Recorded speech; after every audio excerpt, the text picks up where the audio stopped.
Calling All Cars, the copyrighted program created for the Rio Grande Oil Company.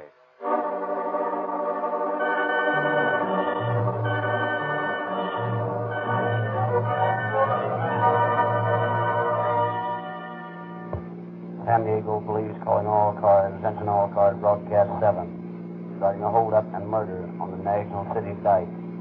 Bandits wearing tan coveralls, dark glasses, and driving a black Ford Roadster without a windshield.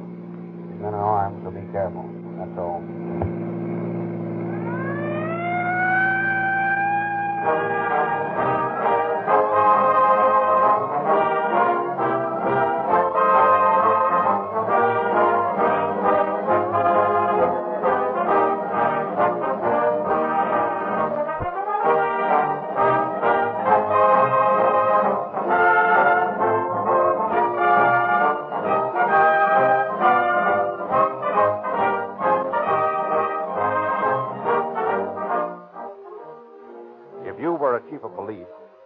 Had hundreds of radio-equipped police cars prowling about your city every hour of the day and night.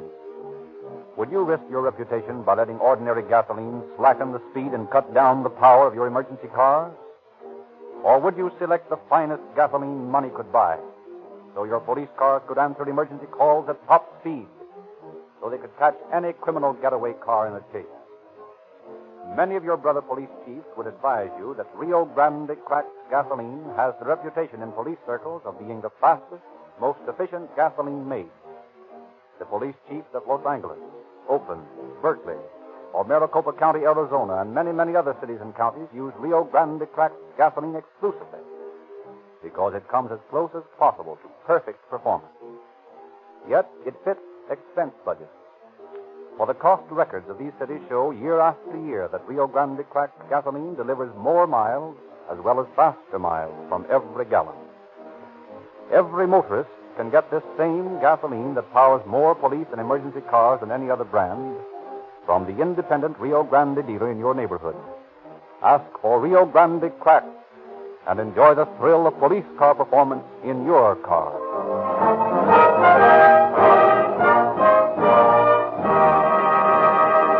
It is now our pleasure to present Mr. W.A. Huggins on the staff of Chief Sears of the San Diego Police Department. Mr. Huggins. Every man who plots a holdup or some other crime invariably thinks he is smart enough to get away with it. He knows that in crimes committed in the past, the law has captured the criminals in practically every case, but always he is going to be the exception. We have confronted scores of lawbreakers captured by our police officers, and always they are baffled at the ease with which we tracked them down and blew up their alibis. They marvel at the apparent uncanny ability shown by the police in singling the right man out of the many who might have committed the crime. The secret of our success is simply that we take advantage of the mistakes every lawbreaker makes. Carefully as he plans his crime, there's always some detail he overlooks. Our job is simply to discover these mistakes and use common sense. There's always one or more clues to lead us to the criminals.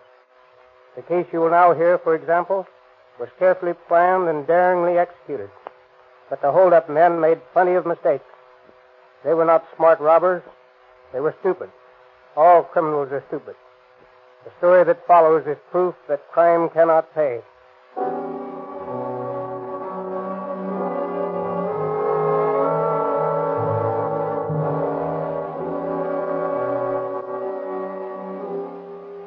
Shortly after midnight, in the middle of May 1929, two shadowy figures stealthily work at the lock of the service entrance of a Ford agency in San Diego.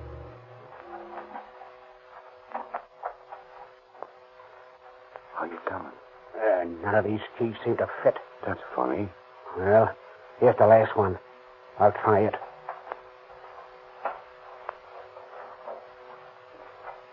Nope. Hey, give me that hammer. What are you going to do? I'm going to bust this padlock open. Oh, you're nuts. You'll wake up the whole town. Listen. We're getting in there, ain't we? And I don't care how we do it. Yeah, but maybe somebody will hear us. Well, if anybody comes snooping around, just get 'em. I'll take care of 'em. Go on, give me that hammer. Well, all right. Here you are. Swell. Here goes. That's more like it. Did the business all right. Sure, it did the business. That's the way to get things done. Force, my boy. There once was a mug that lived in the old days by the name of Alexander the Great. He found that out. When he couldn't untie a knot, he cut it with his sword. Yeah? Well, let's drop the history lesson and get into this joint. Here, give me a hand on this door.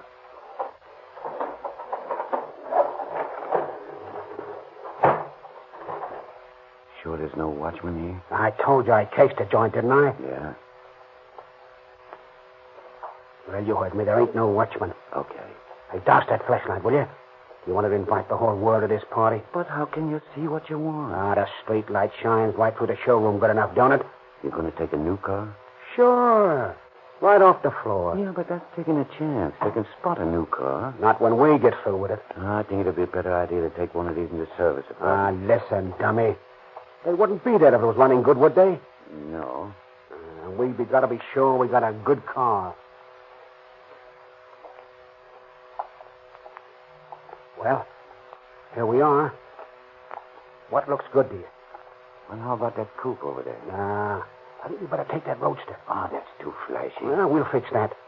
You see, we can drop the windshield on the roadster and shoot straight ahead. If we take a coupe, we'd have to take that windshield out, and that might attract attention. Yeah, that's right. Okay, well, come on, hop in. She got gas? Careful with that light. Yeah, she's quarter full. Let's have those Ford keys of yours. Okay, here you are. Find one to fit? Yeah, it is. Okay, let's go.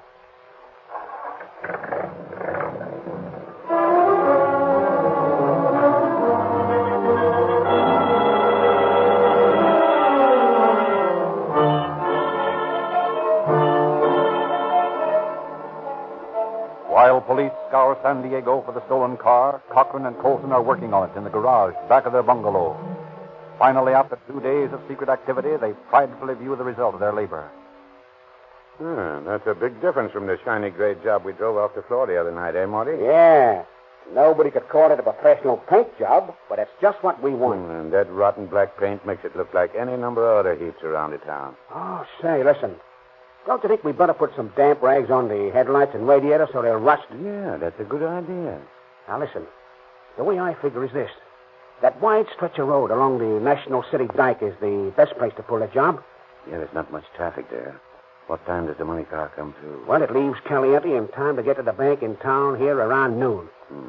So it'll come along and, well, about 11:30. We'll knock over Monday, see, you know, when they're bringing in the take for the weekend. Figure we'll have much trouble with the Mex guard? Nah, there's only 2 of them. They bring the dough over in a coupe. They've never been knocked over before, have they? No, that's why they're so careless, I guess. But if they get tough, why, we'll just bump them off. Oh, gee, we don't have to do that, do we? Might? What of it? Ain't $100,000 worth of beef? Yeah, I guess so, but... Remember that mug Alexander? He had the right idea. Cut right through the knot.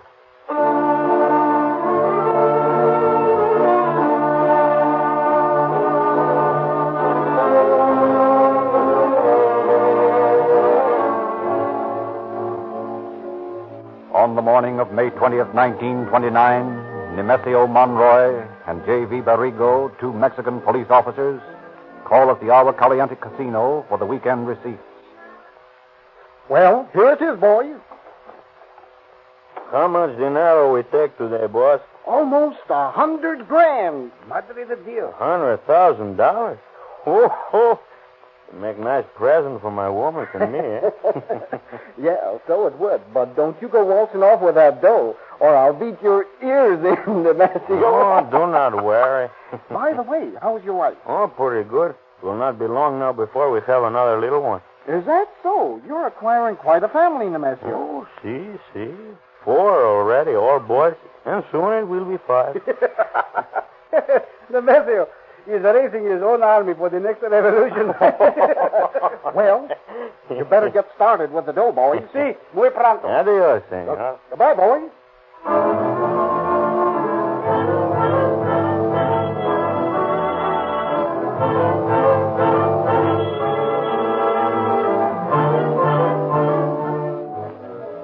Parked on a side street from which they can see far up the highway along the National City Dike, Cochran and Colson await their victims. Ignorant of their peril, they are approaching, laughing and joking as they drive through Tijuana, bumping along the dirt road to the customs gate. They pass over the line, through San Isidro, and on into National City. Hey, it's 11:30. Maybe we missed them. Yeah, how could we? We've been here since 8 o'clock this morning. But maybe they went the other way, through Chula Vista. Hey, listen, I tell you, this is the route they take. You don't think I'd go into this thing before I checked every angle, do you? Well, no. Hey, that looks like them now. Yeah? See that big coupe coming down the road? Yeah. Yep, them's the boys. All right, kick that motor over. Okay. All right, pull over there and get in right behind them. Boy, oh boy, what a break this is, eh? Not another car in sight.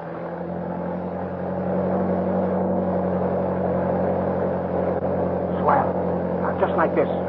Keep that distance behind them while I turn this heater on them.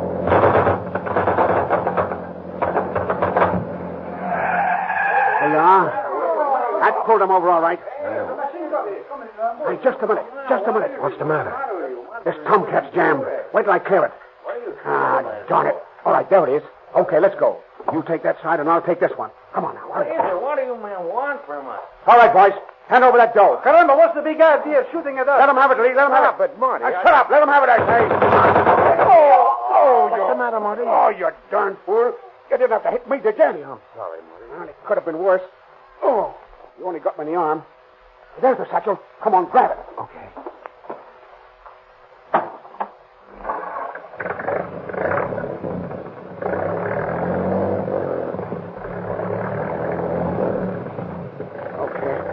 Now to duck these overalls and dark glasses and get me to a doctor. Gee, Marty, it was a crying shame to bump off those poor devils. Hey, what are you bawling about? You nearly murdered me, didn't you? Oh, well, it wasn't necessary to kill those guys. They didn't have a chance. You remember that mug Alexander the Great? He turned on the heat first and talked afterwards.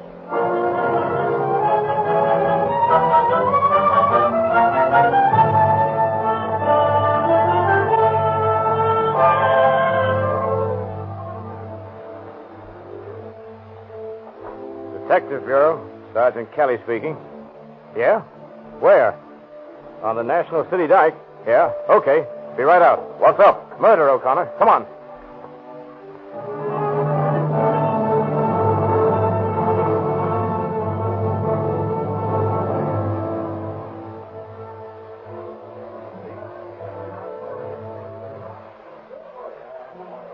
Now, did any of you people see this happen? No, sir.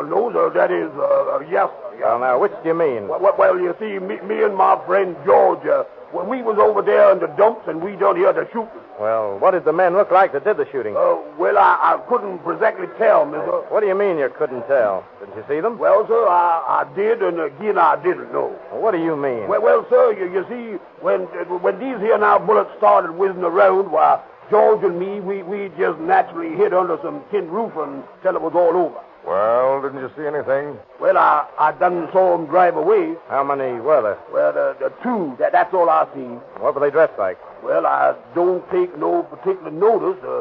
Seems like they had on these here now jumper things like the garage mechanics wear. Anything else? Well, sir, let me see now. If I just remembers correctly, they had on them sunglasses. Did you get their license number? No, sir. I wasn't paying no notice to license number about that time. Well, what kind of a car were they in? Well, it seemed to me like it was an old Ford. A Ford? What color? Well, kind of dark, I guess. A black, maybe. Anything else? Well, I think that's about all I know. Anyone else see this happen? Maybe your friend George saw something else. George? Oh, no, sir. George, he didn't see nothing. Oh, we want to talk to him.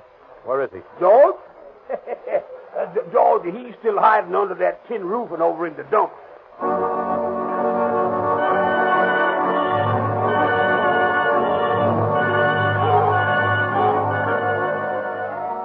Meager are the clues the police have on which to work. Old black Fords are under suspicion, but finding the right one is as easy as finding the proverbial lost needle.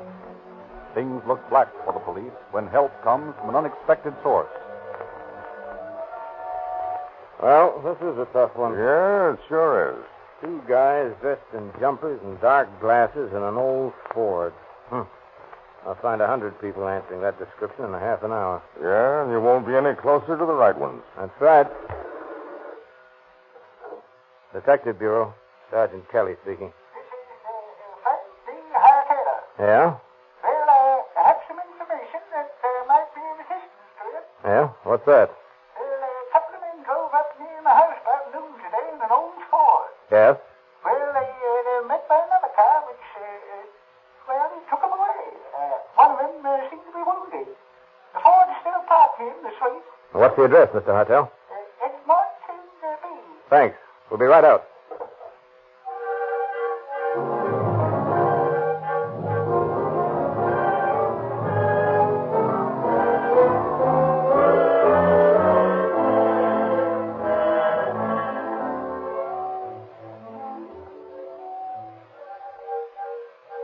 Now, what did these men look like, Mr. Hartel? Well, they were both about 25 years old. One was around 5 feet 5 inches tall, and the other one was maybe 2 inches taller. How were they dressed? Oh, had on some old clothes. Could you identify them if you saw them again? Absolutely. Well, here's hoping you get a chance to. Well, let's have a look at this car. Dealer's license. Is that number on your hot sheet, O'Connor? Let's see. Yeah. That's the number of the car stolen from the Ford agency last week. But this is an old Ford. The one that was stolen was a new car. Oh, just a minute. This is a new car, too. Take a look at the position of the brake and gear shift. Oh, this is a new car. Painted over, huh? Sure. Hey, wait a minute. What's this? What? Something stuffed into the corner under the brake pedal. Well. The jumpers and the dark glasses. Well, what's that mean, hey? That means this is the car the murderers used, Mr. Hartel.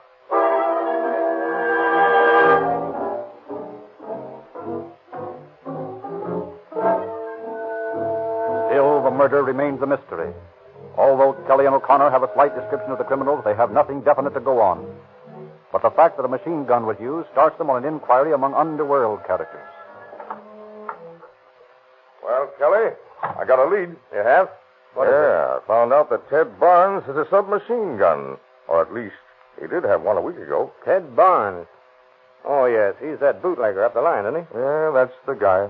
But as I remember him, he doesn't fit the description of these mugs. He's about 6 feet tall, and he's fat. The guys that did this job were both short. They were young fellas, too. Sure, that's right. But Barnes might have lent them his machine gun, mightn't he? Yeah? Well, it won't hurt to go up there and look Barnes' joint over. Okay, let's do that.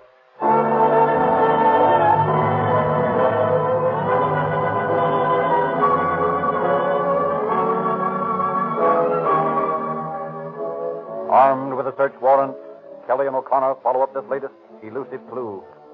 More than sure that it will end nowhere.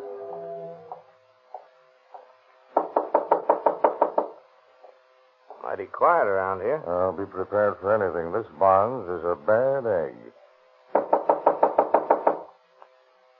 Here comes somebody. Well, what is it? We want to see Ted. He isn't here. Where is he? Out. Well, we'll come in and wait for him. You can't do that. I don't know when he'll be back. We'll come in just the same. Say, what's the big idea? Who are you? We're police officers. Oh, yeah? Yeah. See that? That buzzer don't mean anything. This is a private house, and you can't come in without a warrant. Well, we thought of that. Here's the warrant. Oh.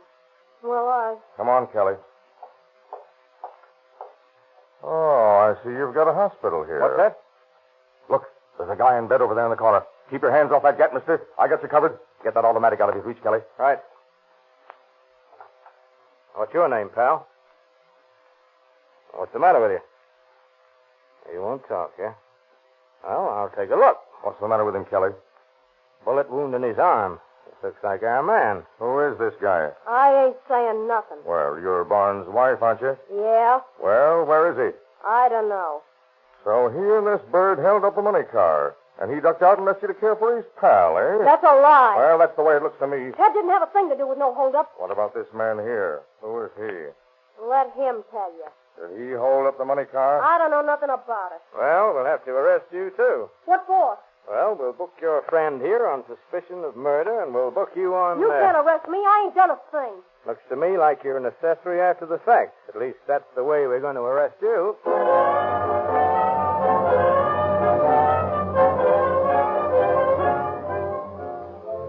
Hartel positively identifies the wounded man as one of the two he saw leave the Ford 2 days before. Police cover the town and discover the bungalow court in which an apartment was taken by a Joseph Renane, who answers the wounded man's description. However, effects discovered in the apartment identify Renane as one Marty Colson, an ex-convict on parole, after serving part of a sentence on an arson charge committed in Los Angeles County. Papers in the apartment show that his partner is one Lee Cochran. Mrs. Barnes is the important link in the chain of suspects. Police question her closely. Now, look here, Mrs. Barnes.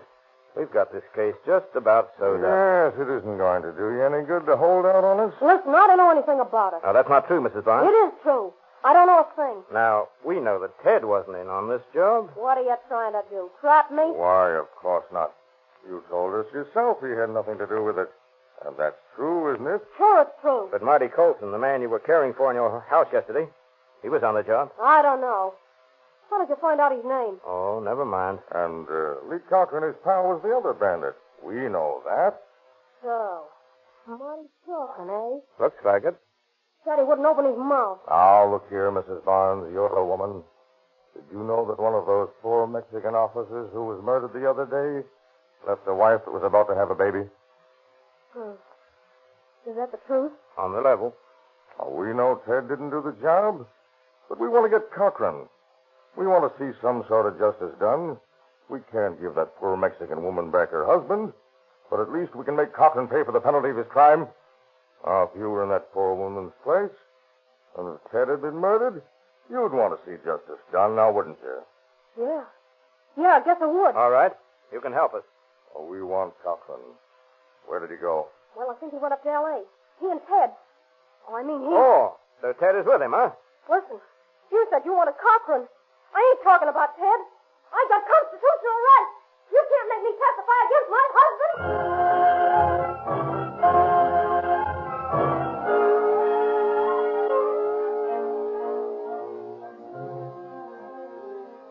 Furnished with a description of Cochran and Barnes, the sheriff's office of Los Angeles County takes the two men into custody within 24 hours. For more than 2 months, while they were awaiting trial, and all through the courtroom proceedings, Colson refused to talk. He makes the communications that are necessary in writing. But from the moment of his arrest to the moment when he stands before the judge to receive his sentence, Silent Marty, as he has come to be called, has never uttered a word.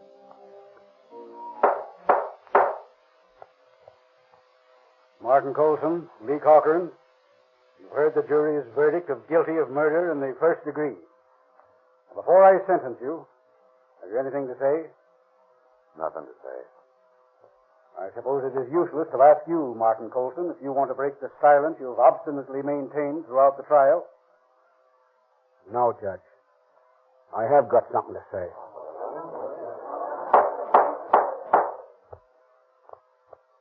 Before you sentence me, I've got something important to say, Your Honor. I want to die. I want to pay my debt to society. Let Lee go, Judge. I'm the one you want. I planned the whole thing. Hang me, Judge, and let my partner go.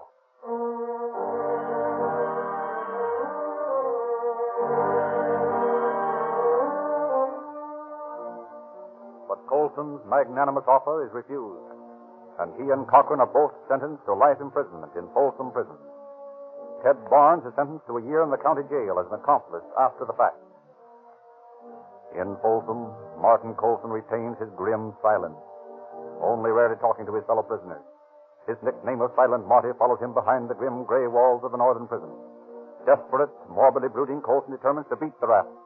For months, he works secretly on a crude diving apparatus, and then one day he attempts to escape through the powerhouse water intake pipe into the prison moat. But his apparatus fails to function, and he is dragged from the moat half-drowned. Serves a hitch in solitary for his attempted break. But as soon as he's back in the cell block, he and his cellmate set about fashioning 2 pistols from the bits of metal they conceal in the machine shop. Then, on the morning of February 27th, 1933, as the men are marching to their daily tasks,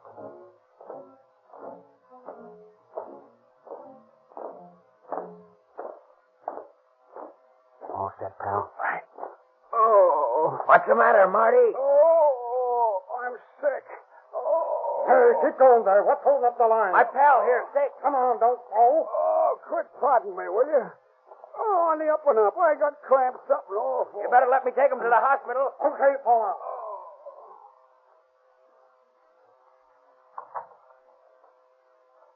Work like a charm. Yeah, but you better keep on looking sick. Now, you hold up the guard in the hospital, Yeah? and I'll make the operator call the warden down here. Yeah. If anybody gets fancy, bump 'em all. You know what that means if they catch us? Sure I do. But remember that mug, Alexander the Great, right through the knot. Okay, here we are. You all set? Let's go. What do you want? My partner here's sick. Come this way, then we'll... All right, grab his gun. I'll get the operator. Okay. What are you? Shut up, you. Don't ask no questions. Call the warden and tell him to come down here right away. Tell him it's important. But look here. George, I tell you, will you? Or you're breathing your last this minute. Oh, all right. Hello, Warden. This is the hospital. Can you come down right away? One of the men is very sick. Yes, it's important. Please, All right, hurry. that's enough. You don't have to cry over the telephone. Don't touch that board. It's hot, I say. Now get into that other room. The warden comes? Yeah. This guy here nearly tipped us off. But it's okay. The warden tried to call back. When he doesn't get an answer, he'll think that guy's awful sick and he'll be down on the double. Good. Then he'll listen to us. He'll hand over the keys and give us a safe conduct out of this hole. Yeah. He ain't got no guts. Wardens never have. No. It's strong guys like us. Yeah. Like that Alexander mug that gets places in this world. Yeah.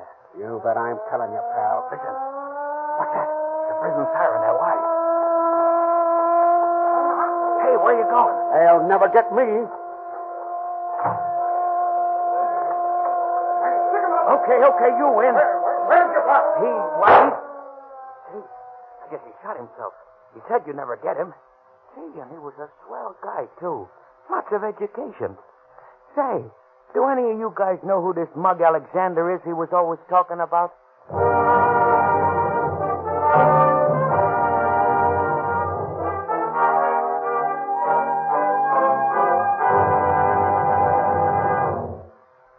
And so ends the career of the man who thought he was smart enough to beat the law. He died a victim of his own stupidity. Any man who thinks he is smart enough to beat the law is mentally unbalanced. Common sense will convince any intelligent person that the forces of law and order are too strongly organized. Let tonight's story of criminal folly serve as a warning to any criminally minded listener that you can't get away with it. The time-worn old slogan is today truer than ever. Crime does not pay. Thank you, Mr. Huggins.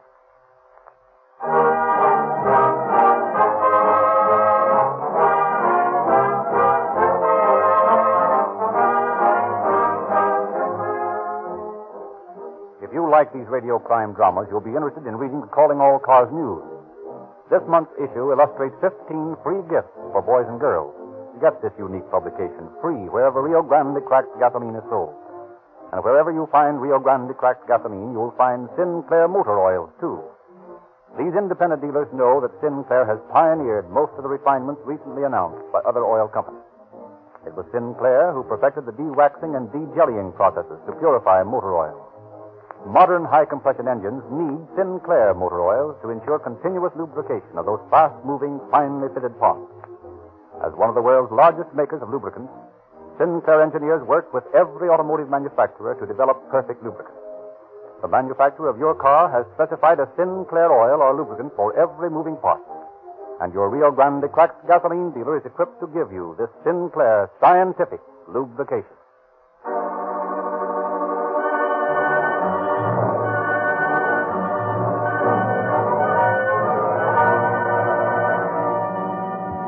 San Diego Police calling all cars, attention all cars, cancellation broadcast 7. Regarding a hold-up and murder on National City Dike. Suspects in this case are now in custody. That's all.